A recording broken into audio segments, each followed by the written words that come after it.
आरोग्य। हेलो, हाय, नमस्कार। मैं हूं अपूर्वा और आप सभी का स्वागत है हमारे विशेष कार्यक्रम में जिसका नाम है आरोग्य। दोस्तों, PCOD यानी पॉलीसिस्टिक ओवरी डिसीज, ये महिलाओं में क्यों होता है, ये समस्या क्या है, इसका इलाज क्या है, इससे कैसे बचा जा सकता है, इस पे आज हम चर्चा करने वाले हैं। हमारे साथ मौजूद है प्रसिद्ध आयुर्वेदिक डॉक्टर अविनाश शिंपी। इनके पास आयुर्वेदा में MD है और ये कई सालों से आयुर्वेदा की प्रैक्टिस कर रहे हैं। Doctor, PCOD polycystic ovary disease क्या होता है? ये PCOD यानी कि पॉलीसिस्टिक ओवेरियन डिसीज, यह जो बीमारी है ये महिलाओं में देखी जाती है। महिलाओं में जनरली मासिक रजधर्म को लेकर जो बीमारी उत्पन्न होती है उसे PCOD कहा जाता है। मतलब कि इसमें क्या होता है कि ओवरीज यानी कि जो स्त्री बीजाशय है वहाँ पे बहुत सारे सिस्ट निर्माण हो जाते हैं। सिस्ट यानी कि छोटी छोटी गांठें निर्माण हो जाती है। जनरली वहाँ से सिर्फ एक ही ओवम निकलना चाहिए, लेकिन बहुत बार ऐसा देखा जाता है कि वो ओवम एक ही ओवम नहीं निकल पाता है और बहुत सारे छोटे छोटे सिस्ट यानी कि बहुत सारी छोटी छोटी गांठें उत्पन्न हो जाती है। इसका कारण क्या है? तो हार्मोनल इम्बैलेंस के कारण यह बीमारी महिलाओं में उत्पन्न होती हुई दिखाई देती है। ईस्ट्रोजन का लेवल अगर बढ़ गया शरीर में महिलाओं के तो PCOD दिखाई पड़ता है। क्या ये सिर्फ एक ही कारण है? क्या हमेशा सिर्फ हार्मोनल इम्बैलेंस की वजह से ही PCOD होता है महिलाओं को? जी नहीं, वैसे तो आयुर्वेद में इसके बहुत सारे कारण बताए गए हैं, यानी कि हमारे खाने पीने से रिलेटेड और उसके अलावा हमारी जो डेली लाइफस्टाइल है उसके रिलेटेड, मतलब एक्सरसाइज का अभाव, वजन का बढ़ जाना, यह भी एक PCOD होने का कारण है। इसके अलावा मासिक रजधर्म यानी जब भी महिलाओं को महीना आता है ऐसा कहा जाता है, तो वो उस समय पे उनकी रजस वाला परिचर्या कह के आयुर्वेद में बताई गई है। यानी कि क्या उस समय पे उन्होंने कैसे रहना चाहिए, क्या खाना चाहिए, क्या बिल्कुल नहीं खाना चाहिए, इसके बारे में आयुर्वेद वर्णन करता है। ऐसा जो महीना आता है 4 दिन महिलाओं में ये जनरली देखा जाता है, 4 से 7 दिन। तो उन 4 से 7 दिनों में महिलाओं को आराम करना चाहिए। उस समय पे उनको जमीन पर चादर डालकर सोना चाहिए। उस समय पे उनको ऐसा खाना खाना चाहिए जिसकी वजह से उनका जो व्रणित गर्भाशय है यानी कि एक प्रकार से वुंडेड गर्भाशय रहता है, उसको जल्दी से जल्दी आराम मिले और वहाँ से फ्लो भी अच्छा हो। आपने देखा रहेगा आजकल महिलाओं में कमर दर्द या फिर पेट में दर्द, ये सारी समस्याएं रजस वाला के समय पे दिखाई पड़ती है। तो ये सब क्यों होता है? क्योंकि वो ये सब जो परिचर्या है वो उसका पालन नहीं करते। उनको पहले प्राचीन काल में भी महिलाओं को कहा जाता था वो मतलब घर के बाकी सदस्यों के छोड़कर बाजू में रहना चाहिए। उसके कारण उनको आराम मिलता था। शारीरिक थकान को दूर करने के लिए, वो आराम देने के लिए वो 4 दिन 7 दिन उनको आराम दिया जाता है। लेकिन आजकल ऐसा दिखाई नहीं पड़ता है और इसके लिए महिलाओं में जागृति भी नहीं है। जो आप देखेंगे सैनिटरी नैपकिन की एड में महिलाओं को वो नैपकिन इस्तेमाल करने के बाद खेल कूद या फिर कुछ अलग करने के लिए वो कहा जाता है, तो वो बहुत गलत है। उन लोगों ने उस समय पे 4 से 7 दिन आराम करना चाहिए, थोड़ा रूखा खाना खाना चाहिए। एक वुंडेड गर्भाशय यानी कि वुंड को जैसे हम हील करते हैं उस प्रकार से उनकी परिचर्या रहनी चाहिए। कफ बढ़ाने वाले या फिर दही या फिर ऐसा इन्फेक्शन बढ़ाने वाले खाने पीने को उन्होंने दूर रखना चाहिए। यानी कि तली हुई चीज़ें या फिर उनको खट्टी चीज़ें या फिर ऐसे डीप फ्राइड चीज़ें, इनसे उनको कंप्लीटली दूर रहना चाहिए। तथा मांसाहार को भी उन 4-5 दिनों में थोड़ा अवॉइड करना चाहिए। ये सब करने की वजह से फिर उनको आगे जाके PCOD जैसी तकलीफें बिल्कुल नहीं होती है। कई बार ऐसा देखा गया है या महिलाएं ऐसी बातें करती है, मेरी दादी को भी दर्द होता था या मेरी दादी को भी पीरियड्स की तकलीफ होती थी, मेरी माँ को भी होती थी, मुझे भी होती है, मेरी बेटी को भी होती है। तो क्या PCOD या PMS ये सारी तकलीफें जेनेटिक होती है? अगर हाँ, तो इनसे क्या बचा जा सकता है? वैसे तो ये कोई जेनेटिक बीमारी नहीं है, मतलब जनरेशन्स में आती नहीं है। आपके माताजी को था या फिर आपके दादी को था तो आपको भी हो जाएगा, ऐसा नहीं है। हाँ, लेकिन अगर आप खाने पीने में वो सारी चीज़ें इस्तेमाल करते रहेंगे जिनके कारण ये तकलीफ होती है, बासी खाना, मैदे के पदार्थ या फिर तीखी चीज़ें, जो खट्टी चीज़ें, उनका अगर आप बार बार इस्तेमाल करते रहेंगे तो फिर आपको ये तकलीफ जरूर होगी। महिलाएं जो रजस वाला परिचर्या है वो 4 दिन का पालन बहुत दिनों से नहीं करती है, तो उसके कारण भी ये हो जाता है। जब से उनको पहला महीना आता है तब से उन्होंने ये पालन करना जरूरी है। लेकिन आजकल के भागदौड़ के दौरान ये सब देखा नहीं जाता है, इसलिए उनको ये तकलीफें बार बार दिखती है। तो वो उनका संबंध उनके माता जी या फिर उनके दादी से लगाने की कोशिश करते हैं, लेकिन वैसा है नहीं। कई बार ऐसे भी कहा जाता है या महिलाओं को बताया जाता है कि पहली प्रेगनेंसी के बाद ये सब दर्द कम हो जाएगा या ये सब तकलीफें ठीक हो जाएंगी, क्या ये सच है? ऐसा भी देखा जाता है, कुछ महिलाओं में प्रेगनेंसी के बाद उनकी तकलीफें कम होती हुई नजर आती है। ये गर्भाशय से संबंधित है, मतलब हार्मोनल जो चेंजेस होते हैं उसके कारण ही पेट में दर्द, कमर में दर्द या फिर पैरों में क्रैम्प्स आना या फिर उनके मूड स्विंग्स, ये सब दिखाई देते हैं। और एक बार प्रेगनेंसी रह जाती है तो बहुत से बार जो शोधन हो जाता है गर्भाशय का, उसमें बहुत सारा शोधन हो जाता है और उसकी वजह से भी ये बीमारियां कम होती हुई नजर आती है। ऐसा देखा जाता है, लेकिन इसका कोई ठोस ऐसा ही है ये नहीं बता सकते। कई बार ये प्रॉब्लम बहुत लड़कियों को होती है, पीसीओडी की वजह से वजन बढ़ जाता है, डॉक्टर के पास जाओ तो डॉक्टर बोलते हैं वजन कम करो पीसीओडी ठीक हो जाएगा। तो ये जो साइकिल है इसमें से कैसे बाहर निकले? आयुर्वेद के पास इसके लिए क्या उपाय है? अच्छा सवाल पूछा है आपने। इसे विशियस साइकिल कह सकते हैं, मतलब ये जो है ना ये खराब साइकिल है। एक तो वजन बढ़ना, उसके कारण पीसीओडी होता है, दूसरा पीसीओडी हो गया तो उसके कारण वजन बढ़ जाता है। बहुत से महिलाओं में इंसुलिन रेजिस्टेंस भी दिखाई देता है, इसलिए आधुनिक डॉक्टर लोग इसके लिए डायबिटीज की दवाइयां तक देते हैं। आप याद रखिए, आपका वजन अगर ज्यादा है तो आपको पीसीओडी हो जरूर सकता है, लेकिन पीसीओडी होने के बाद भी अगर आपका वजन बढ़ रहा है तो आपको वजन घटाना जरूरी है। तो आपको इन सब चीजों के ऊपर ध्यान देना बहुत जरूरी है। आयुर्वेद में इसके लिए क्या इलाज है? अगर वजन बढ़ने के कारण पीसीओडी हो रहा है तो हम क्या करते हैं, हम भी उसके लिए वजन कम करने के लिए दवाइयां देते हैं। जैसे कि हमारे यहाँ पे होने वाले वमन विरेचन, ये पंचकर्म करने के बाद भी वजन कम होते हुए दिखाई देता है। और उसके बाद में बस्ती। अभी बस्ती जो है, क्योंकि पीसीओडी को हम वात दोष से रिलेट करते हैं, इसलिए बस्ती जो चिकित्सा है ये पीसीओडी की बहुत अच्छी चिकित्सा आयुर्वेद में वर्णित है।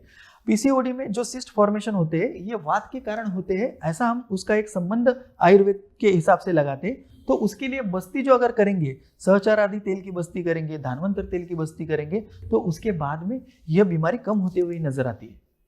ओके, पर सर पीसीओडी को पहचाने कैसे? पीसीओडी के लक्षण क्या है? तो इन महिलाओं में जिनको पीसीओडी हो गया है उनमें ये लक्षण देखे जाते हैं कि उनके चेहरे के ऊपर के बाल बढ़ना शुरू हो जाते हैं। उनके चेहरे के ऊपर जो बालों का मतलब जितने बाल होते हैं उससे ज़्यादा वो जनरली दिखाई देते हैं।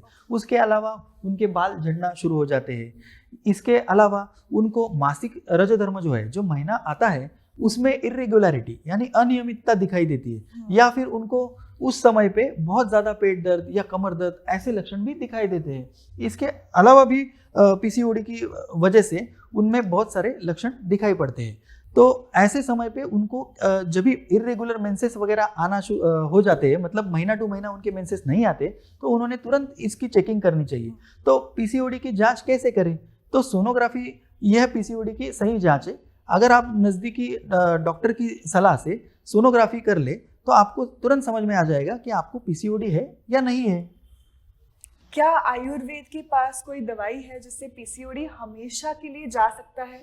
जी, आयुर्वेद में बहुत सी चिकित्साएं महिलाओं की समस्याओं के लिए दी गई है। आयुर्वेद में ये पीसीओडी के लिए भी ऐसे ही बहुत सारी औषधि है। जैसे कि अगर औषधि में अगर आप बात करें तो पहले तो देखना चाहिए कि पीसीओडी किस वजह से हुआ है। मतलब इंसुलिन रेजिस्टेंस की वजह से पीसीओडी है या फिर वजन बढ़ने की वजह से पीसीओडी है।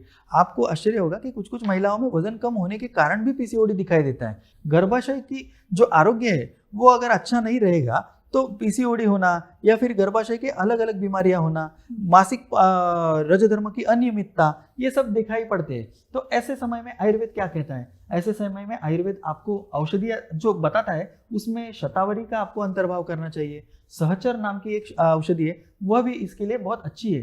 चंद्रप्रभावटी या फिर रजप्रवर्तिनी वटी, इनके इस्तेमाल से बहुत ज़्यादा अच्छा असर आपको दिखाई पड़ता है। आयुर्वेद में यह सब वर्णित है। उसके साथ साथ में अशोकारिष्ट, उसके साथ में अगर कुमारी आसव अगर ये लिया जाए तो आपको बहुत अच्छा उपचार इसके पीसीओडी के लिए मुहैया किया जा सकता है। इसके अलावा पंचकर्म ये बहुत महत्वपूर्ण अंग है पीसीओडी के लिए, क्योंकि पीसीओडी कोई छोटी बीमारी नहीं है, इसमें बहुत तकलीफ महिलाओं को सहनी पड़ती है।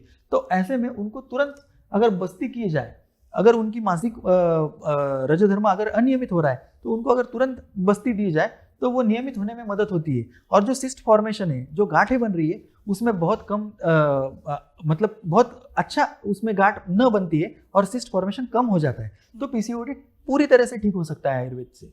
लेकिन ये सब चीज़ें जो है आपको एक आयुर्वेद चिकित्सक के परामर्श के अनुसार ही करनी चाहिए। आप नज़दीकी वैद्य को जाके दिखाइए, नाड़ी परीक्षण, प्रकृति परीक्षण और सोनोग्राफी की रिपोर्ट्स देखकर वो बहुत अच्छे से आपको दवाइयाँ देंगे। पीसीओडी से बचने के लिए या पीसीओडी के दुष्परिणामों को कम करने के लिए क्या लाइफस्टाइल चेंजेस किए जा सकते हैं? आयुर्वेद में इसके बारे में जो दिनचर्या और ऋतुचर्या वो बताई गई है, वो सामान्यतः कोई भी व्याधि को दूर करने के लिए बताई जाती है। तो वैसे ही महिलाओं को भी इनका पालन करना चाहिए। साथ ही साथ में जो मासिक रजस्वला परिचर्या हमने बताया उसका भी पालन करना चाहिए। उनके डाइट में नॉनवेज वगैरह थोड़ा कम रखना चाहिए। उसी के साथ साथ में बेकरी के पदार्थ, मैदा, शक्कर जो आजकल बहुत ज़्यादा सभी पदार्थों में दिखाई पड़ती है, स्वीट्स है, डेजर्ट्स है, केक है, इन सब की मात्राएं अपने खाने पीने में कम रखें। साथ ही साथ में लाइफस्टाइल में क्या चेंजेस कर सकते हैं, तो महिलाओं ने नियमित रूप से एक्सरसाइज भी करना ज़रूरी है। बहुत बार वो लोग अपने हेल्थ का ध्यान नहीं रख पाती है, घर के काम में वगैरह जुड़े हुए होने के कारण उनको खुद के लिए समय नहीं मिल पाता। ऐसे समय में दिन में कम से कम 30 से 35 मिनट तक उन्होंने एक्सरसाइज करनी चाहिए।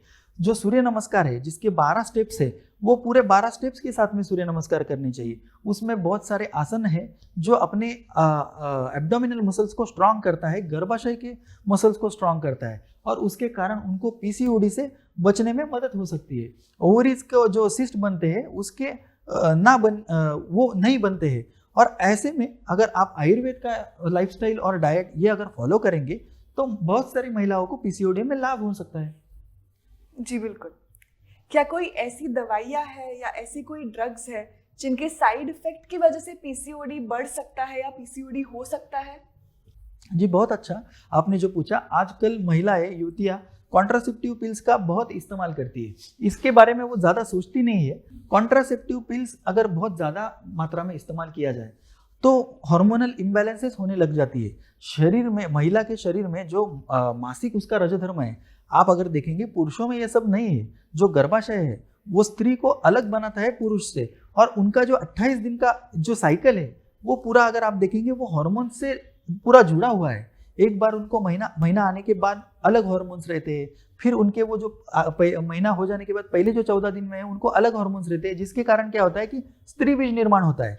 तो ये सब जो चीज़ें हैं ये कॉन्ट्रासेप्टिव पिल्स लेने के कारण इसमें गड़बड़ी हो जाती है। बहुत सी महिलाएं धार्मिक विधियों के लिए भी आजकल क्या करती है, महीना आगे करने के लिए या पीछे करने के लिए दवाइयाँ लेती है, जिसमें भी कॉन्ट्रासेप्टिव पिल्स का ही इस्तेमाल किया जाता है। अच्छा। तो आप अगर देखेंगे इसके कारण उनकी साइकिल बहुत बार इरेगुलर हो जाती है और उनको ये सब चीज़ें ध्यान में ही नहीं आती है। तो किसी भी विधि के लिए या फिर कोई भी सोशल धार्मिक प्रेशर इसको ना देखते हुए महिलाओं ने इन सब चीज़ों का इस्तेमाल करना नहीं चाहिए। बहुत बार ये सब चीज़ें आपके लिए बहुत हानिकारक होती है और इसके कारण पीसीओडी नहीं बल्कि अलग अलग ब्रेस्ट कैंसर तक, सर्वाइकल कैंसर तक की बीमारियां आपको दिखाई पड़ती है। बहुत सही कहा आपने।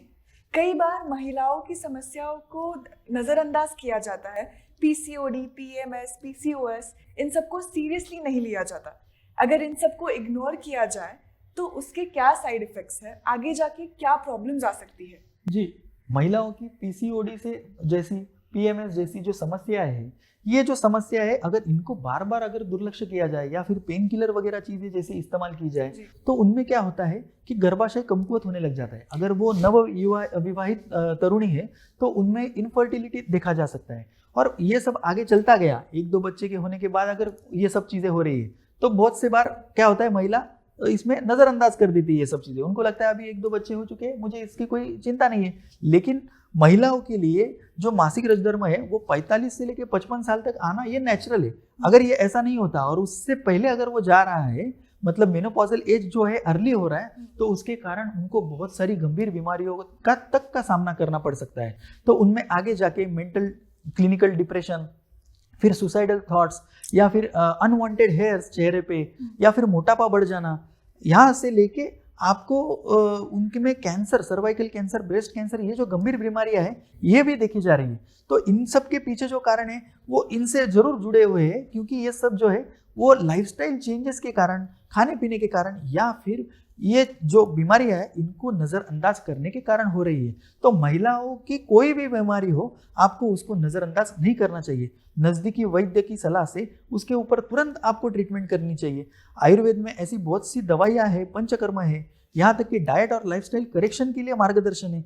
तो आप जरूर नज़दीकी वैद्य की सलाह लीजिए। अगर आपको इनमें से कोई भी तकलीफ है और शुरुआत है, तो आप शुरुआत में ही उसको जल्दी से ट्रीट कीजिए। एक बार अगर वो पुरानी होती जाए तो जल्दी से ट्रीट नहीं होती है। तो ये बात आपको सभी को ध्यान में रखनी बहुत जरूरी है। आपके माता भगिनी इन तक को आपको ये समझाना है, आपको भी उसमें ध्यान देने की जरूरत है।